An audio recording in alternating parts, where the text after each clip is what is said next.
Welcome back. Now, conflict is a natural part of any relationship. That is why how we approach and resolve conflict plays a significant role in the overall outcome of various relationships.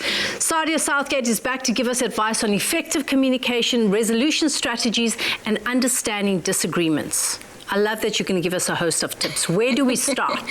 I think essentially what it comes down to, is open and honest, effective communication. And I specifically said open because sometimes I can be an effective communicator, but that does not necessarily mean that I'm open. So it's being transparent with your partner, with your kids, with your family members as well, and honest about your thoughts and your feelings. So in that way, you are communicating what it is that you're feeling.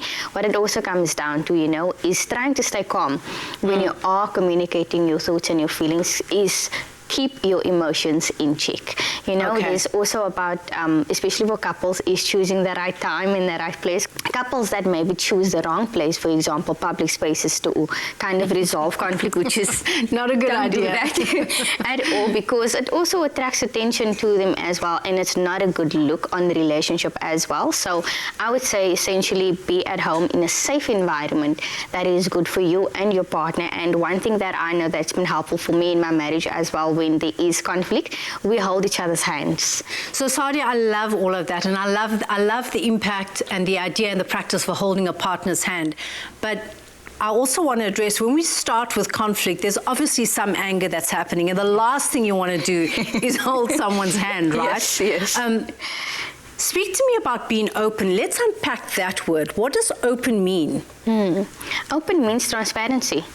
And would you say that it also means that it doesn't matter what the next person says, I'm open to receiving everything that they have to say, and I'm not going to react to it? Precisely. Yes. And again, it also comes down to when you are open, you're listening with the intent to understand, instead of listening to respond. To react, yes. And we do that. Sometimes I'm already, I have a response in my head of what I'm going to say, but listening and being open is about understanding what that individual is saying or your partner is saying, so that I can then eventually respond and make sense of what you're saying. So one thing I do even in couples therapy in the sessions is saying that I hear you and this is what I understand you saying. So correct me if I'm wrong. And that way you are being open and transparent in the communication. Yes, I love that. And then you speak of timing as well.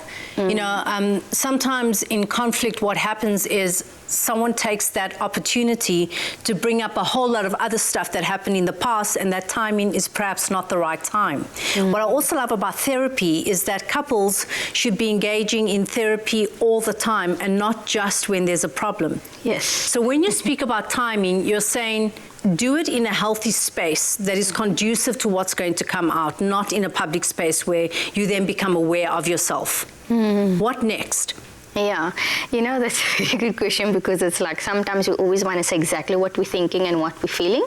But I've learned, even just with being married and just experiencing life, and even in couples therapy as well, it's saying that I don't need to say everything that I'm feeling, because sometimes you don't have to bring up the filing cabinet. Exactly, because sometimes things are going well. And I don't want to, create an elephant out of something that I could have just, dealt with, because sometimes that comes off as an insecurity. And it's something that I need to process and deal with on my own.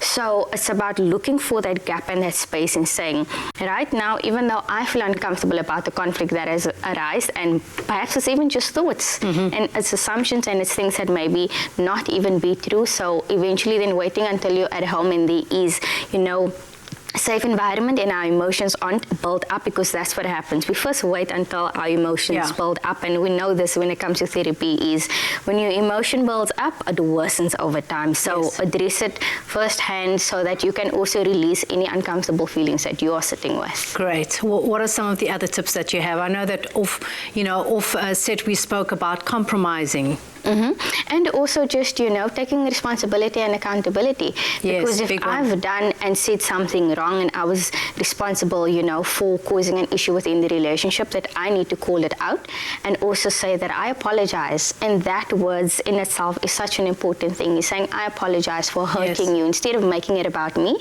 I'm essentially fighting the problem and not a person. And a lot of times that happens in couples where we're fighting the person and not the problem. And it's more about what you you did made me feel. So let's diffuse that and say, this made me feel a certain way. So essentially, I would also say, you know, letting go of the I know it all and I know everything, because these are different families, these are different couples that comes from different backgrounds. So it's remaining teachable. Essentially, when you look back, it's a growing experience for both you and your spouse. Thank you so much, Sadia. So remember to communicate openly, focus on solutions, and prioritize the well-being of your relationships. Now over to Pali and Jay.